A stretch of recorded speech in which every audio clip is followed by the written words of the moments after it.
ಎಲ್ರಿಗೂ ನಮಸ್ಕಾರ. ನಮ್ಮ ಅಡುಗೆ ಚಾನಲ್ಗೆ ಸ್ವಾಗತ. ಇವತ್ತಿನ ವಿಶೇಷ ರುಚಿಯಾಗಿ ಗರ್ಗರಿಯಾಗಿ ಸ್ವಲ್ಪ ಡಿಫ್ರೆಂಟ್ ಆಗಿರೋ ಬೆಳಗ್ಗೆ ತಿಂಡಿ ಅಥವಾ ಇದನ್ನು ರಾತ್ರಿ ಊಟ, ಈವ್ನಿಂಗ್ ಸ್ನ್ಯಾಕ್ಸು ನಿಮಗೆ ಯಾವಾಗ ಇಷ್ಟ ಆವಾಗ ಮಾಡಿಕೊಂಡು ತಿನ್ಬೋದು.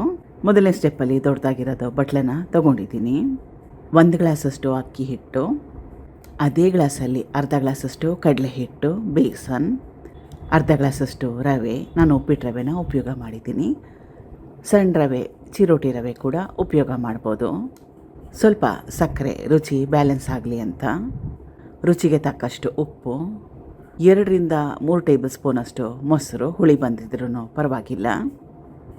3/4 ಗ್ಲಾಸಷ್ಟು ನೀರು. ತೀರನೇ ಜಾಸ್ತಿ ತೆಳುವಾಗಿ ಕಲಿಸ್ಕೊಳ್ಳೋ ಅವಶ್ಯಕತೆ ಏನಿಲ್ಲ. ಇಡ್ಲಿ ಹಿಟ್ಟು ಅದದಲ್ಲಿ ಕಲಿಸ್ಕೊಂಡ್ರೆ ಸಾಕಾಗುತ್ತೆ. ಮೊದಲೇ ಹೇಳ್ದಂಗೆ ಸ್ವಲ್ಪ ಗಟ್ಟಿಯಾಗಿರೋ ಕನ್ಸಿಸ್ಟೆನ್ಸಿಯಲ್ಲಿ ಕಲಿಸ್ಕೊಂಡಿದ್ದೀನಿ. 5 ನಿಮಿಷ ಇದನ್ನು ನೆನೆಯಕ್ಕೆ ಬಿಡಬೇಕು, ರೆಸ್ಟ್ ಮಾಡೋಕ್ಕೆ ಬಿಡಬೇಕು. ಎಲ್ಲ ಪದಾರ್ಥಗಳು ಚೆನ್ನಾಗಿ ಹೊಂದ್ಕೋಬೇಕು. ಅದಕ್ಕೆ 5 ನಿಮಿಷ ಆದಮೇಲೆ 1 ಗಂಟೆ ಇರಬಾರ್ದು, ಆ ರೀತಿಯಾಗಿ ಚೆನ್ನಾಗಿ ಕಲಿಸ್ಕೋಬೇಕು. ಇದಕ್ಕೆ ಸ್ವಲ್ಪ ಈನೋ ಪೌಡರು ಆಪ್ಷನಲ್ ಆಗಿ ಇಟ್ಕೊಳ್ಳಿ. ಹಾಕ್ಕೊಂಡ್ರೂ ಪರವಾಗಿಲ್ಲ, ಹಾಕ್ಕೊಳ್ಳಿಲ್ಲ ಅಂದ್ರೂ ಪರವಾಗಿಲ್ಲ. ಹಾಕ್ಕೊಂಡ್ರೆ ಮೆತ್ತಗೆ ಸಾಫ್ಟಾಗಿ ಸ್ಪಾಂಜಿಯಾಗಿ ಚೆನ್ನಾಗಿ ಬರುತ್ತೆ.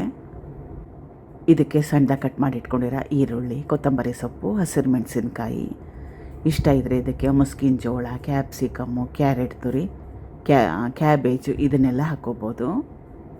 ಈ ಪದಾರ್ಥಗಳನ್ನೆಲ್ಲ ಹಾಕ್ಕೊಂಡ್ಮೇಲೆ ಚೆನ್ನಾಗಿ ಕಲಿಸ್ಕೋಬೇಕು. ಸಣ್ಣದೊಂದು ಪ್ಯಾನ್ ಇಟ್ಕೊಂಡಿದ್ದೀನಿ. ಹೆಂಚ ಮೇಲೆ ಕೂಡ ಇದನ್ನು ಮಾಡ್ಕೋಬೋದು. ಪ್ಯಾನ್ಗೆ ಸ್ವಲ್ಪ ಎಣ್ಣೆ ಹಚ್ಕೊಂಡ್ರೆ ಒಳ್ಳೆಯದು. ನಾನು ಉಪಯೋಗ ಮಾಡಿರೋದು ನಾನ್ ಸ್ಟಿಕ್ ಪ್ಯಾನು.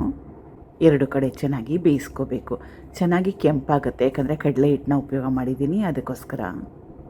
ಇದಾಗಿದೆ. ಇವಾಗ ನಾನು ಚಟ್ನಿ ಪುಡಿ, ಕಾಯಿ ಚಟ್ನಿ ಜೊತೆಗೆ ಸರ್ವ್ ಮಾಡಿದ್ದೀನಿ. ಒಂದು ಸಲ ಟ್ರೈ ಮಾಡಿ, ತುಂಬಾ ಸುಲಭ. Thank you for watching. ಧನ್ಯವಾದಗಳು.